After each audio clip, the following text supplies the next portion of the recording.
All right, y'all, so here is the new project. We've got a 2000 Mustang GT. It's got some nice looking wheels. Tire setup's pretty good. She hooks really well. This nostril hood, I'm not sure what I think about it so far, but you know, it's kind of cool looking. There's hood pins. We're gonna be sanding and repainting it. We're gonna go for like a bullet style. We're gonna do green. It already has the wheels. I think they look right. So we're gonna do like a bullet style Mustang, go for that green. Does have a 5-speed. Interior, I mean, the seats and stuff, they're not in the greatest condition, but the dash, that's in pretty good condition. That tack gauge up there does work. Those other pod gauges up on that left side, those don't work yet. They're not hooked up. She has subs. And I basically paid $1,000 for this car. So I didn't do this on video. However, my goal here was to do a flip series. So I started with a $1,000 Honda Accord. We pressure washed the Accord, put some hubcaps on her, and then we sold her for a Slam 98 Lexus GS 300. I don't do stance cars. It's not my thing. I got it for the flip. It was a Lexus. It had a 2J, you know, pretty cool kind of thing.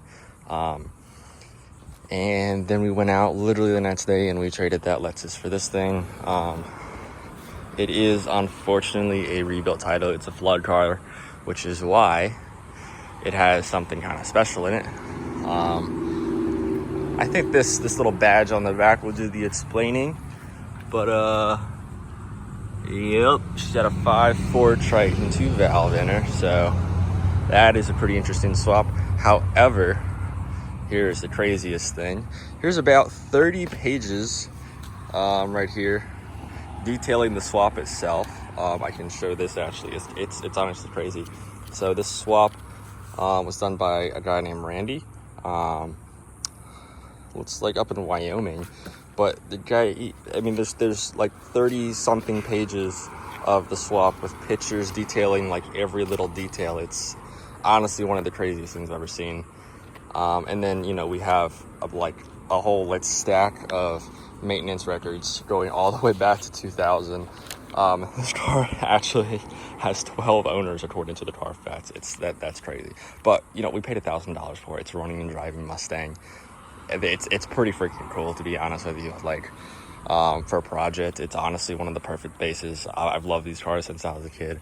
So we actually got it. We thought it had was having some engine issues, but apparently it's been sitting. It's only about 10,000 miles on it from the swap, actually.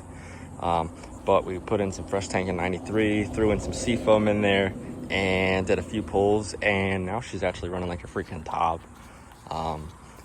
Pulls nicely. I mean, you know, it's a 2000 Mustang. It's got, like, maybe on a good day 270 horsepower. But they're pretty light. They're pretty fun, and they sound freaking heavenly. So only issue with this car that we really have to figure out right now, mechanically wise, it does need a flywheel. So the owner, he decided to put in a freaking monster of a clutch, which I don't understand, because the car, you know, it probably makes 260, 270 horsepower maybe.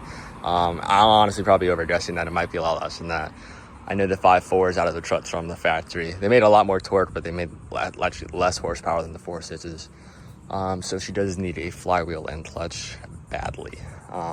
It's pretty damn hard to drive. You gotta be about 6 inches off the floor for it to even bite. But after we do that flywheel clutch job, you know, we'll do some general maintenance here, and then I'm gonna start sanding down, bottoming this body, and we're gonna start it up for paint.